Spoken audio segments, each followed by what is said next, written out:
Welcome, everybody, to another episode of the Salon Scoop podcast. We have an exciting episode for you today. We are here with the one and only Adrienne Dara. If you are online in any capacity, you probably already know her, but we're going to get to know her a little bit better and deeper. You might already be one of her close to 250 or is it 280,000 followers? I'm not sure, but it's certainly an astronomical number. But Adrienne has really had, just tremendous success in our industry, elevating herself as not just an online influencer, but really a premier educator in our industry. And if you haven't seen one of her classes or education tutorials, videos, you're going to get exposed to so much incredible information in this episode. We're going to delve into some best practices and learn from her so that you, whether you're an upcoming stylist, you're in the education world and trying to step up your game, we're going to really try to break down some best practices that you can learn from. So first of all, Adrienne Dara, thank you so much for being here with us today and sharing some of your wisdom and insights. Oh, thank you so much for having me. I'm so excited to share everything. Yeah, well, let's just delve right in. I want to try to maximize our time and get real content and value for our listeners today. So first question that we always ask all of our guests before we delve into the nitty gritty is, if you could do the hair of any celebrity that you've never done before, who would it be and why? Who's your dream celebrity to work with? Oh, wow. I have actually never thought about this question before. Um, so I think I would have to say, well, okay, let me rephrase. I love making people super blonde. Like, I love that. So maybe just anyone who wants to be maybe like Margot Robbie. She has such a beautiful natural base. All right, let's for our listeners out there who don't know who you are, maybe you can give us a quick snapshot of your story, right? Like, tell us, what was the trigger to get you into the industry, where you started, and sort of just the top line journey to get you to where you are today. Sure. I actually went to college before I went to cosmetology school. I always wanted to be a hairstylist, very much was passionate about wanting to do hair, but was just kind of confused on, if it was a real career. So went to college, graduated, immediately went to cosmetology school, which makes no sense.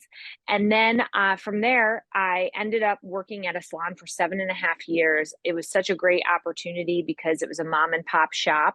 So I kind of had my hands in everything. And then I just sort of organically moved into opening my own salon. And then after doing that for several years, organically moved into having an education studio. So that's where we are today. Nice. And I like how you use the word organically. Everything's just been organic. What was the what was one of the triggers? When did you first sort of get into the education world? Teaching classes, maybe, I don't know if you were an educator, going into salons, or if you started off, more with shows. Give us a little bit of a background there. Well, the first class I ever taught was in 2013, and I was very active on Facebook at that time. And I was really only like catering to clientele, posting photos of my work.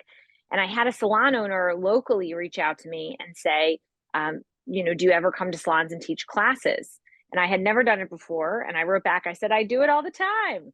And so I went and I taught a class there, and I'm sure, if I reflected on it today, it was probably not the best. But I really felt hungry for it after. And from there, I started offering, classes, and I have been just actively teaching and growing my education since 2013. Wow, amazing. That's kind of an interesting start. So it wasn't even by design. That's why it's, I guess, organic. Someone just asked you if you would teach a class, and you kind of go with the fake it till you make it approach. Yes. I love I love that. Did you at some point sort of decide, okay, this is a path that I feel is going to be more fulfilling personally more lucrative financially to, start actually getting yourself formally trained as a trainer, let's say, taking some classes with distributors, manufacturers to kind of help you become a better teacher? How did that come about? Well, I will tell you this. I didn't take any sort of training courses to learn how to teach. But one thing that was extremely helpful to me is I have my mom does for her job, she used to do a lot of public speaking. So it was really helpful because she gave me a lot of great just coaching notes and tips for when I was writing my curriculums for my classes. And I found that through teaching a lot, it sort of helped me to see what worked and what didn't. I'm not someone who's super nervous in front of a crowd. But I think really to sort of jump back to your original question about it, I think I learned as I went. And I think sometimes that works, sometimes it doesn't. You have to be able to take ownership of if maybe you didn't do your best that day. But the reason I ended up pursuing full-time education for the most part is mainly because I can't describe, I think other educators can relate to this, the feeling that you get inside your body when you finish teaching. It is a level of fulfillment that almost feels euphoric. And I, get stylists ask me all the time, they'll DM me and say, I want to become an educator. Um, you know, tell me about it. And I always say, only educate if you feel like if you couldn't teach a class ever again, you couldn't go on. Because that's really how I feel um, every moment that I'm teaching. And I will just say, I will teach anywhere to anyone. I don't care. I'll teach in the basement of, a warehouse and it can be, raining. I don't care. For me, it is just one of my great passions. I completely understand where you're coming from. I feel the same way.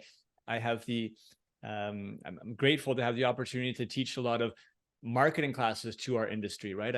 I teach a lot about business building, digital marketing, tips, tutorials. I was just in Toronto a few days ago, teaching a few classes, and I remember Sunday after the day, sort of getting back, and I was on just such a high, and every time it just really reiterates that this is almost like a calling of something that I just love to be able to do, is to sort of transmit knowledge, see the eyeballs sort of light up in the room when you are able to transmit something that obviously is sinking in and resonating with someone in your audience, right?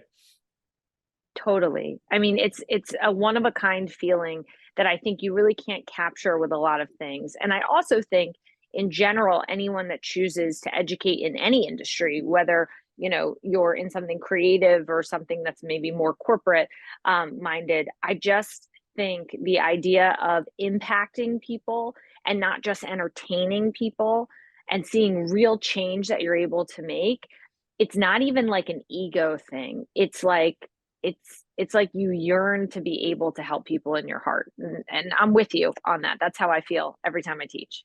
Yeah, love that. If let's bring it to our people in the audience that are listening, who they feel that themselves, they love being able to educate and teach, but they're at the beginning stages of it and they're not really sure, and they want to learn. You learned just by doing and getting better and better at it as you went along. Would you have any suggestions, recommendations for people out there, for them to become better at it quicker, faster? What are some directions that they could take?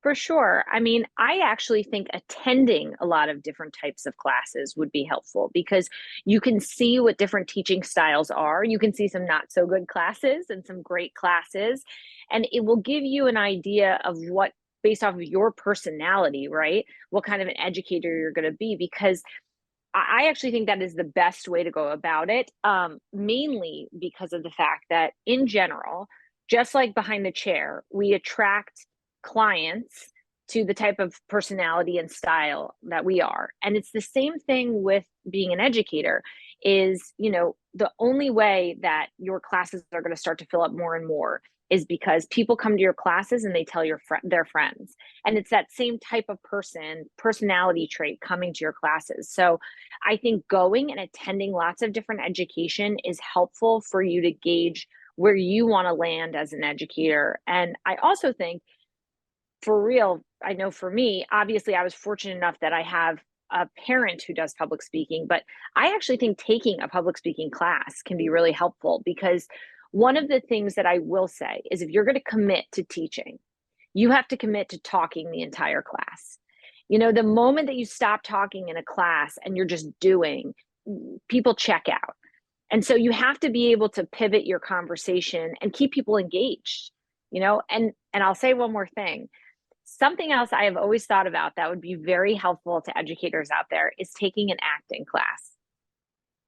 Because the important thing about that is you learn how to perform. And even though it's not like a false performance, you still have to have a stage presence. So I think Yes. those two things are really beneficial. While they may not be an actual course, I just think that they would be great things to help someone who wants to get into it.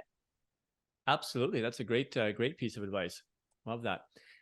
So let's take this into the digital realm a little bit, because you talked about you need to, deliver to your audience so they tell their friends. If you want to grow people who want to come to your classes, take your education. Obviously, digital is a platform that can allow us to reach a lot more people a lot quicker. And you are a phenomenal example of that and growing your following. So can you give us a bit of a sense of how you started your Instagram journey, and at what point it triggered inside of you that you were going to use this as sort of a business building tool to grow, as opposed to just, okay, here's another social media platform where I'm going to post some pictures and be, social.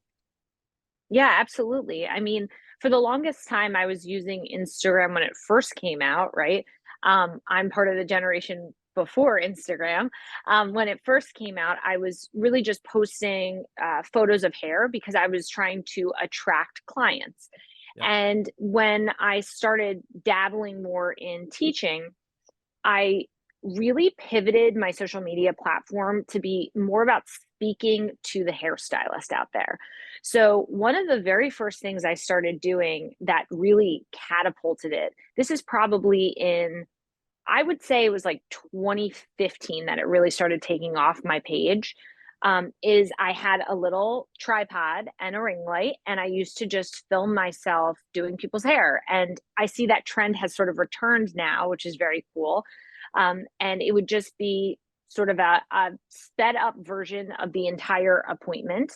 And then in the caption, I would talk about, okay, here were the steps we took in this appointment. This was a 4-hour service. Here's what we talked about in the consultation. So I was very descriptive to make sure that the viewer that was watching it was able to kind of come up with questions about my process. And I found that people started asking questions and I would respond in the comments. And so I keep using the word organically, but I do feel like nothing I've done in terms of my teaching in my career has been forced. It's all been just being pushed into the next sort of chapter, if you will, because I'm very much a type of let's see what happens type of person, and not a super intensive planner, if that makes sense. Yeah. So, yeah. I want to talk a little bit about the targeting. As you mentioned, when you first were posting on social media, it was for clients that would come to see you behind the chair, but then you pivoted and you were speaking to a target that was other hairstylists. And this is a big dilemma, I think, for a lot of stylists out there that are in the education realm, because you kind of have two different target markets. If you're still working actively behind the chair in a salon, but you're also trying to build yourself as an educator, how do you sort of recommend people deal with that dichotomy, really? Well, you mean in terms of like posting and like how Yeah, to pivot sort of or position themselves, I guess? exactly. If you keep one account and you're sort of posting but some of it is talking to potential clients who are going to become guests in your chair. And some of your content is towards other stylists and teaching them, because what you would post to a stylist and telling them about the techniques, this was a 4-hour appointment and here's what I did, is not something that's super interesting for a consumer who might come to get their hair color done with you, right? So it's so funny. I literally just had this conversation with a stylist that I was coaching this morning.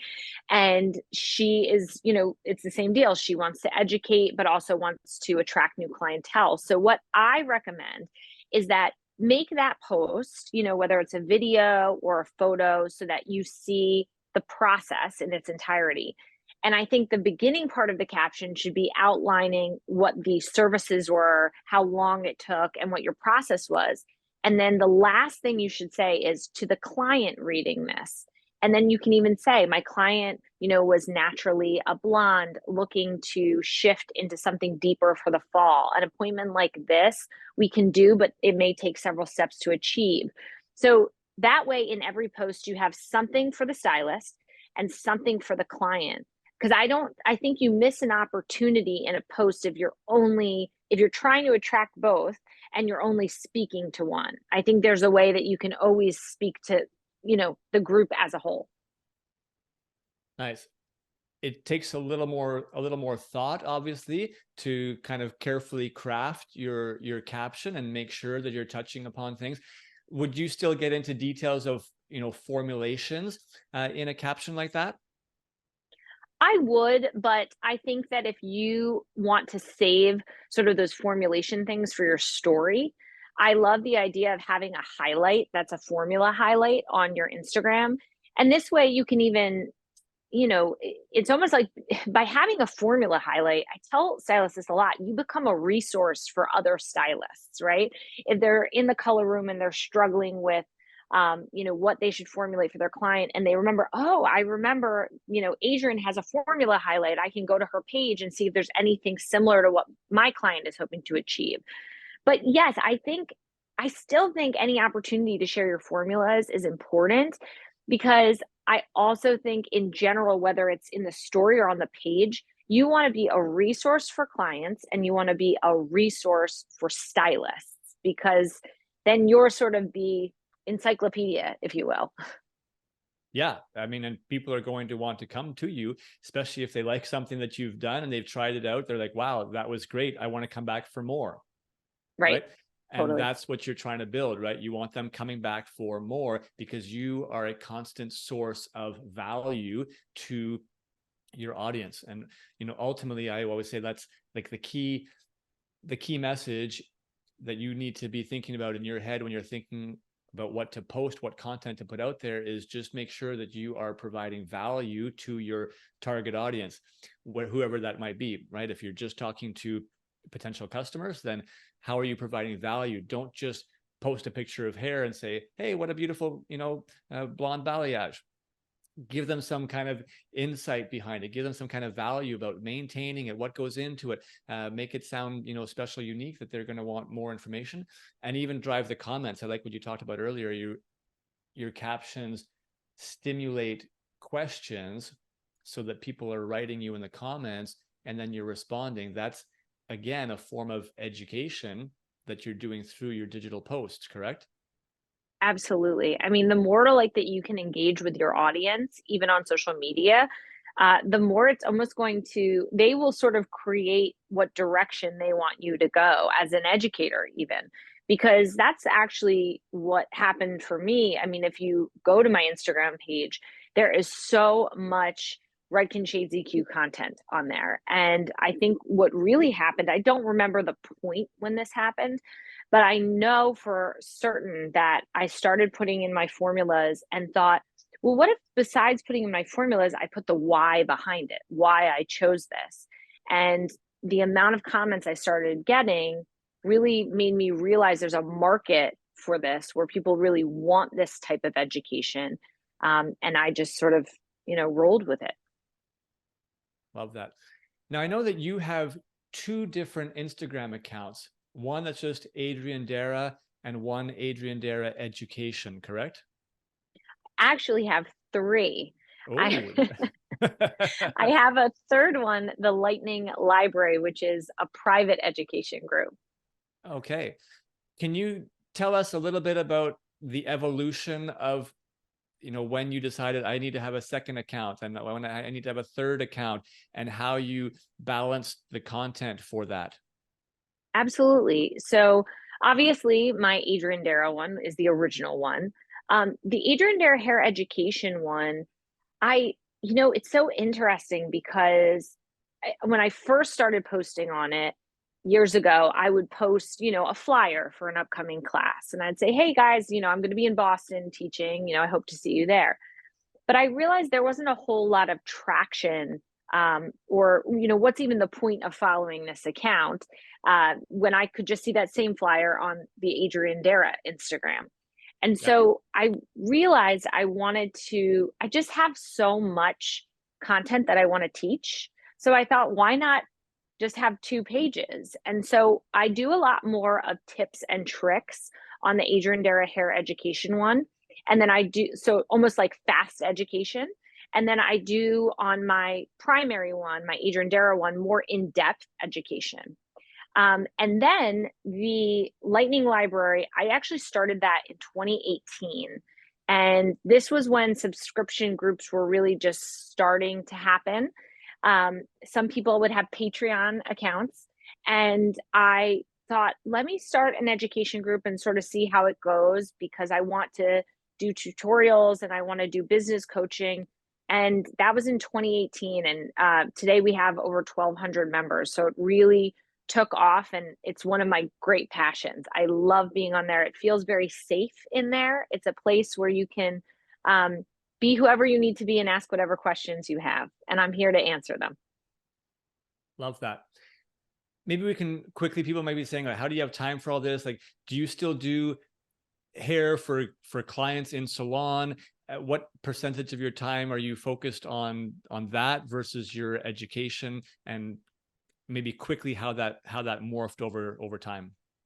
Sure. So I am actively taking clients behind the chair. I don't take new clients, but I'm usually behind the chair anywhere between 1 to 2 days a week. And then the rest of the time, I'm primary focused on education. I do a lot of travel teaching, as well as I have the privilege of getting to represent Redken at the hair shows. And so my 95% of my time is education, and 5% is with my client base. But I love being behind the chair still. I think I will always need that, because that makes me feel really, really good being active behind the chair. Yeah, absolutely. It keeps you in touch also, right, with the craft. And because if you're teaching others how to be successful stylists behind the chair, I think there's still a ton of credibility for you to be doing that, Totally. still on your own. What would you say are some best practices that you have learned? You obviously put out a ton of content yourself. So how would you give advice to other stylists who are, delving in the education world, maybe at the earlier stages, maybe even they've been an educator for a while, but they haven't been that active on social media? What are some best practices that you find have been working for you in terms of building your Instagram engagement, with your community, building up the following? What can you share on that, on those insights? I mean, I think the first thing is answer not to go back to this, but answering as many of the questions in the comments as possible. If you get DMs and it's something you can answer comfortably, right? Obviously, sometimes you have to say, hey, listen, I think, I'm not in person here, so I don't want to tell you what formula to use if this is a corrective color, but just as much information as you can give people. And I think the biggest thing is, if you can lead answering all those questions with kindness and realize that people are all in different stages of their careers. And it can feel really scary to ask someone a question sometimes. So making sure that you are just gracious for having that person look to you as a resource. And I think also, in terms of, like, if you do start teaching, I will advertise my classes every single day on my social media. I make sure that in every post I have, like the way I teach, if so, I hope to see you at one of my upcoming classes, and I list all of the class dates, the locations, and then tell them how to get a ticket. So just make sure that you make it very easy for them essentially to find you. Yep. Love that. What about reels versus carousels versus posts? And then we'll even sort of jump into stories, kind of content that you put in stories versus, but let's just start with, reels versus posts versus carousel posts. So we'll say singular post versus carousel posts. Do you use all three? Do you use, vast majority of one versus the other? What do you find gets you the most traction? Yeah, so I only post reels. I haven't posted a photo since I'm like 1824. It's been a long time. So I will only post reels, and I never post a reel with music as the background. If I post a reel, I am doing a voiceover in it, which is another really great thing if you want to be an educator. It kind of is good practice for educating, and teaching you sort of how to train the pace of the way that you're educating and speaking. Um, but I will only do reels. I think that they are really effective, effective. Get it? Okay. Oh, Uh, I got it. I got it. and yeah, that is it. That is all I will post. I will not stray from that. And would that be your advice to other educators in today's world? Absolutely. Because especially too, think about what you might stop scrolling for a video or like a singular post, right? You want to kind of see this mini movie. And so make that mini movie for the audience and get them engaged and get them excited. And also, I always make sure that whatever my cover page is on my reel, the verbiage I have on there is engaging and captivating. So rather than saying blonde balayage, you might say as your title on the page, you might want to say, my client wanted to go blonde. Here's how I did it. Yeah, you've got to hook them, right? And Yes. I say, like, a social media post is no different than, the headline, that you would see on an old school advertisement, or even, a TV commercial. Still the same. Like, you have to, in the first like 3 seconds, capture someone's attention, because people tune out to TV commercials. And same thing when you're scrolling through Instagram or TikTok or whatever social media feed you're on. The natural tendency for people is just very loosely, they're scrolling. You have to have something that really stops and catches their attention. So that first, let's say, tile image that you have, and the text that you put on, or if you are speaking, start with a bit of a hook that's going to make people really interested in sticking around. All of this, not only does it make them stick around, for that one post, but all of these are triggers for the algorithm. Everybody talks about, oh, the Instagram algorithm, this, that. The algorithm is really, really simple. It just wants to, it's going to show content that is valuable to people. So if you have people spending more time on your post than on someone else's post, that tells Instagram that your post is more interesting and engaging, and it's going to show your post versus someone else's. It's just about keeping people on your page, essentially within your content, as long as possible, and having them connect and interact with it. So those little hooks, really, really critical. And I'm glad that you mentioned that. What do you do for stories, Adrienne? How do you sort of differentiate in terms of what you put into your stories, and what would be a strategy that you would recommend for people on a daily/weekly basis?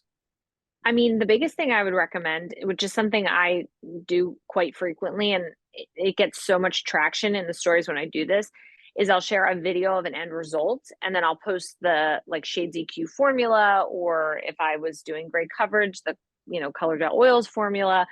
And I will detail it, including like the ounces that I used, or the grams, if you measure in grams, that you use. But giving them sort of a sneak peek of the end. And I also do a lot of advertising for my private education group on there, Lightning Library. And I think the biggest thing that I will say is that the question boxes, utilizing those or like a poll, are fabulous, because for myself as an educator, when I was planning my independent education classes for 2024, I wanted to make sure I was going to places that were going to be places that maybe I've never ventured to before, I haven't thought about going to.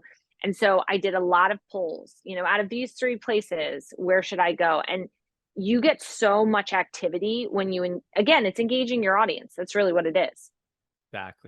Exactly. Any of those features that Instagram puts out, you should be using them, because again, the more people that end up, it's clicking, they have to click on the poll, and people are engaged by it. They're like, ooh, people like to answer polls, people like to answer quizzes, people like to, quickly share it. And if you make it simple and easy for them, they're going to click. The more people that actually click, that's a signal to Instagram that your content is interesting and engaging, and that also is just helping your account overall get more and more visibility and get pushed by Instagram to new potential viewers. So really critical that you're constantly putting in these elements to your reels, to your stories, that make it easy for people to kind of click and engage with you in some capacity.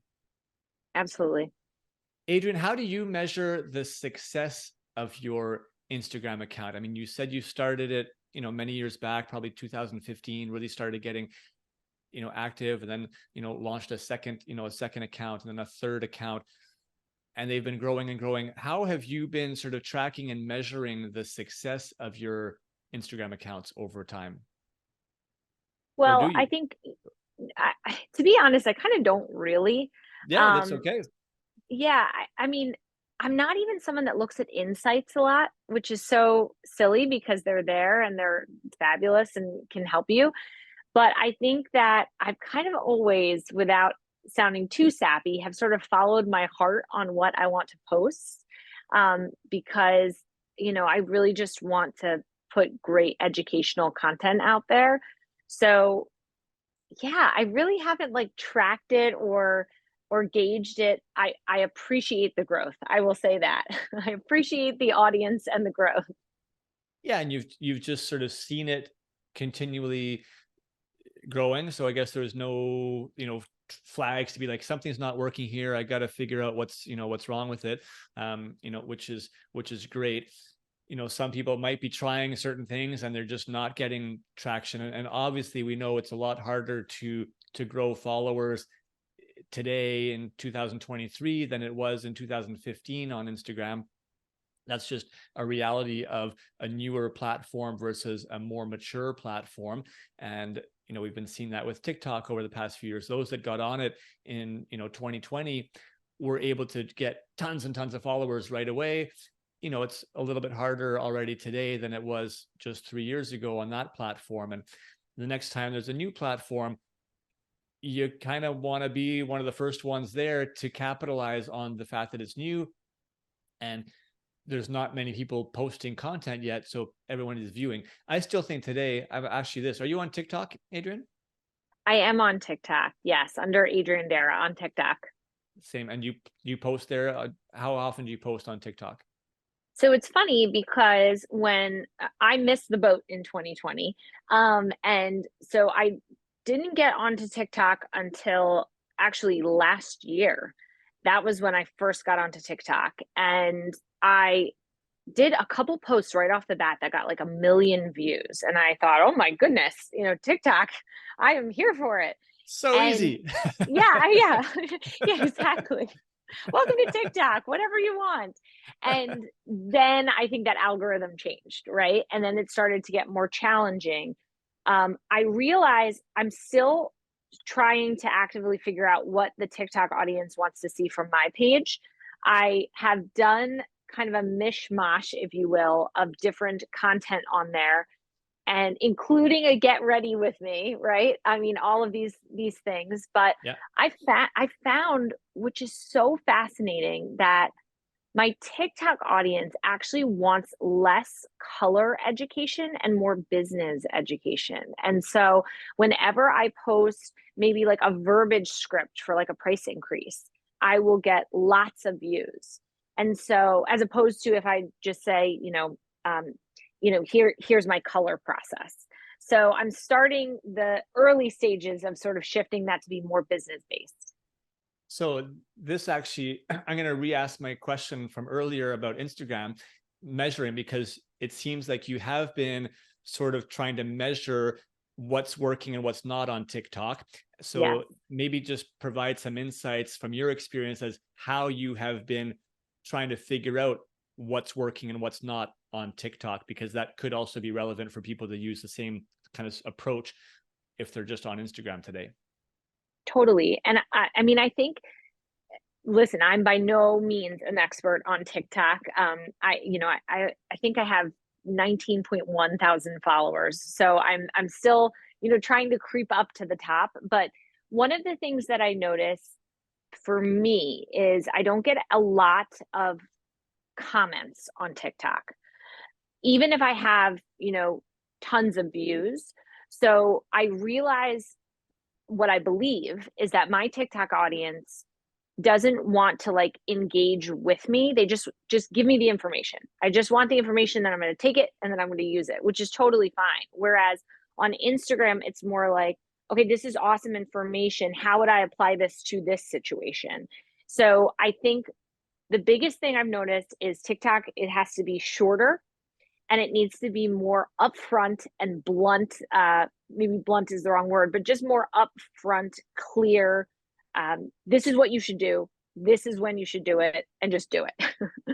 And which is kind of why I've been moving more into business with that. Because just as a great example, one of my like most viewed posts, which was over 1 million views, I talked about the fact that I'm an hourly based stylist. I said that my services can range between anywhere from 5 to 6 hours sometimes, and the main subject of the video was how I communicate that to a client to make sure that it's transparent. And that was one of my largest viewings of posts. And I think because it was really just essentially giving people a inside look into, this is how I do my business, this is how it's been successful, and it's all based on being clear. And so now I find that any business posts I'm going to do, I'm going to give them clear information and say, this is how you do it.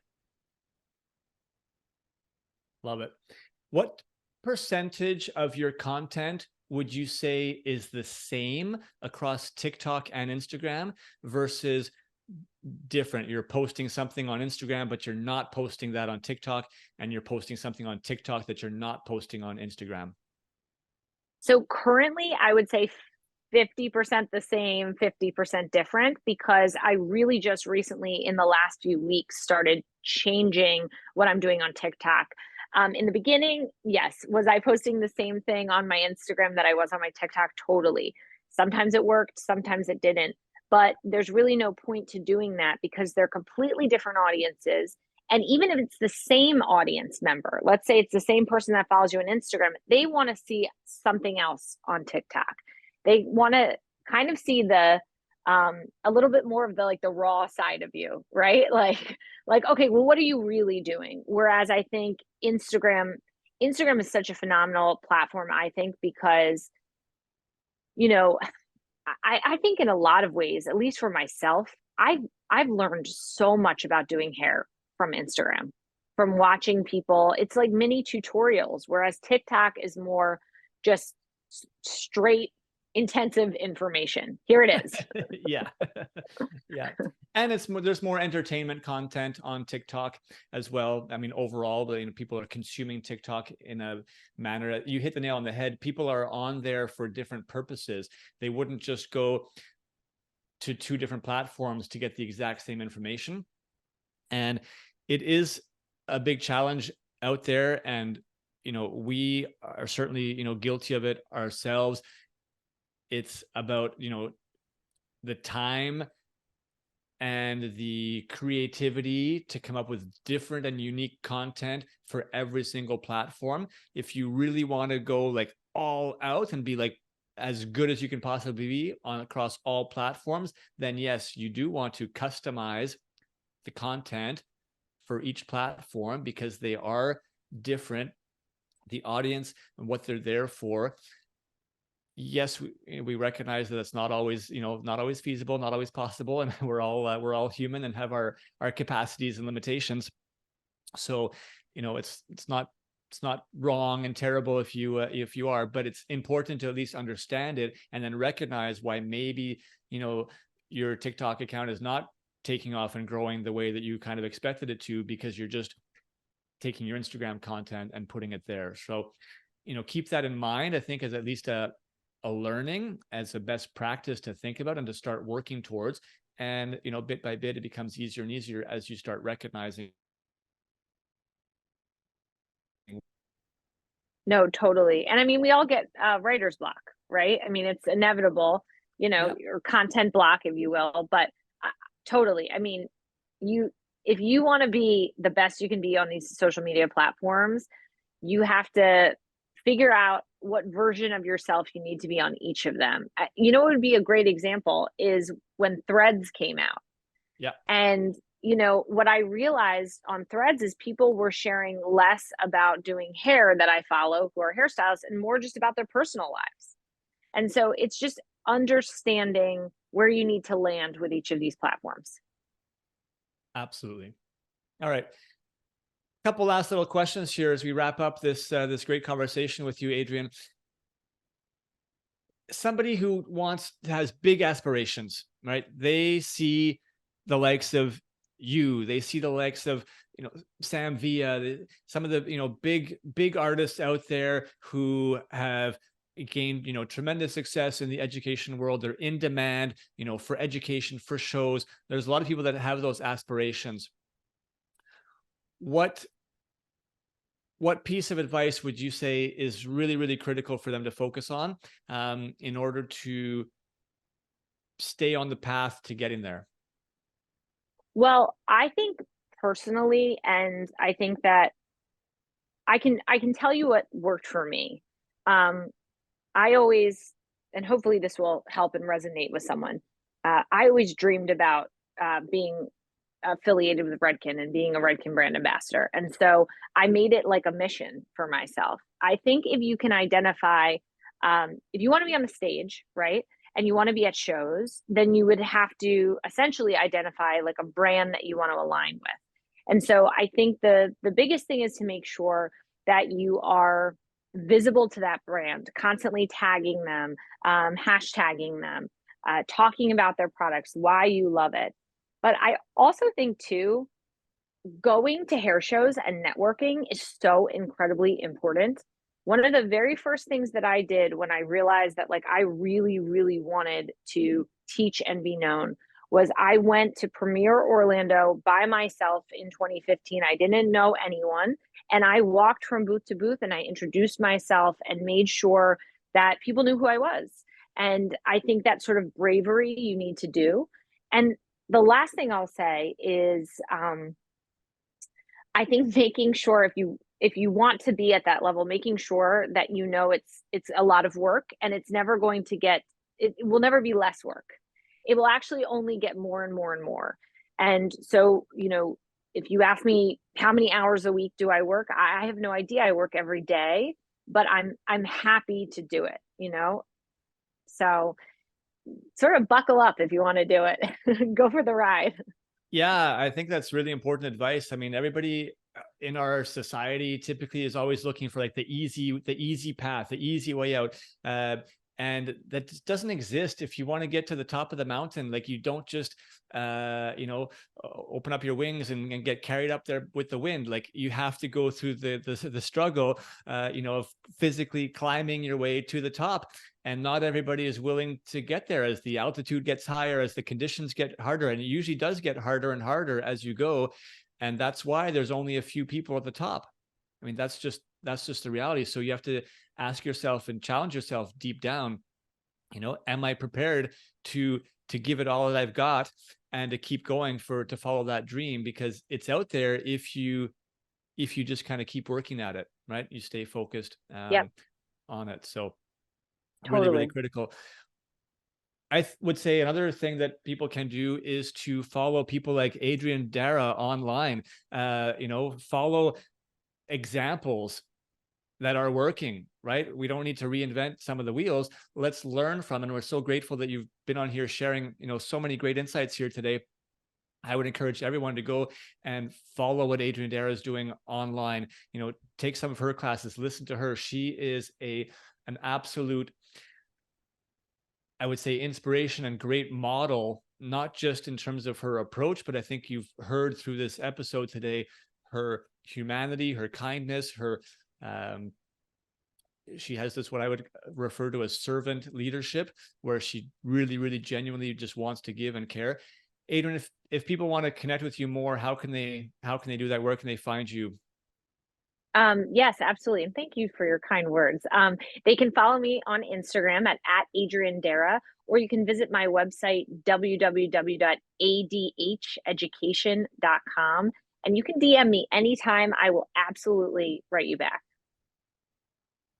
Everyone, go do that right now. It's networking, right? Just what Adrienne, mentioned earlier. You got to network. You got to put yourself out there. I encourage everyone to go and check out, Adrienne online and connect. One quick thing is, she just mentioned that she responds to every single DM. So many people have Instagram accounts and do not reply to, all the comments and DMs that come your way. That is one of the biggest mistakes that you can make, is not replying. Someone has taken the time to reach out and engage with you on a comment, even if they just, comment on your post and say, love this, color, like their reply, or write them back a quick reply saying, thank you so much. Have that humility, right? To be there and to respond back to people who are essentially showing you love online. I think that's really, really, really important. Last question we're going to leave with here today, Adrienne. We asked this of all of our guests. What advice would you give yourself if you were starting over your career today? Oh, man. Well, I would say be a little bit kinder to myself, but I kind of think those rough moments shaped me to be who I am. Just in terms of doing hair, I had a lot of tears shed in the early stages and mid stages of my career, but I also think the greatest advice I could give myself is telling myself that the scariest part of any change or decision you're going to make for your career is on the side before you make it, because you anticipate the worst. And once you do it and you sort of push yourself into the next part of your journey, there's no looking back. Whatever happens, happens. So I think, really, with all that being said, the biggest advice would be accept change, accept the good and the bad, and know it's not going to end your career. It's just going to shift your career. Love that. Great piece of advice for your younger self, and for a lot of listeners out there today. Adrienne, thank you so much again for sharing with us today and being here on the podcast. Thank you so much. This was just such an honor. I appreciate your time. Amazing. Everyone, hope you learned some great stuff. Please share this episode with someone else who can benefit. There are lots and lots of hairdressers, stylists, potential educators out there that can benefit from this amazing information. Let's share the love and bring as many insights as possible to people to help them grow their careers, grow their lives, be more fulfilled. And let's share some gratitude today from that. Go get your hustle on, everyone. Peace out.